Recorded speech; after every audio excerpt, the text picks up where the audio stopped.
Well, the Pope is wrapping up his trip to New York with a mass before some 20,000 people at Madison Square Garden. As Scott Thuman tells us, there he spoke about God being in New York and encouraged everyone to help the poor, the elderly, and the displaced.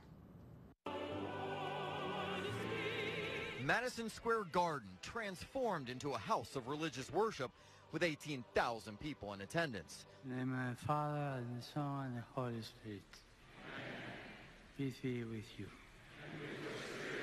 From opening prayers to the homily that praised big cities for diversity and culture. The people have seen a great light. But the pontiff also warned that society today is excluding too many as second-class citizens.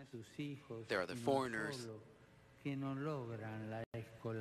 their children who go out without schooling, those deprived of medical insurance. It was a more general message than the Pope's focus on climate change and the Iran deal. Thousands gathered earlier in Central Park and elsewhere. His words come from Lord.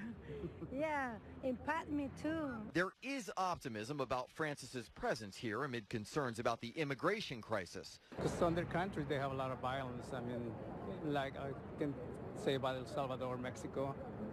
And yeah, they need a safe place to stay. Francis imploring that poverty and war must be met with more than just idle words. A hope which is unafraid of involvement, which acts as a leaven wherever we happen to live and work.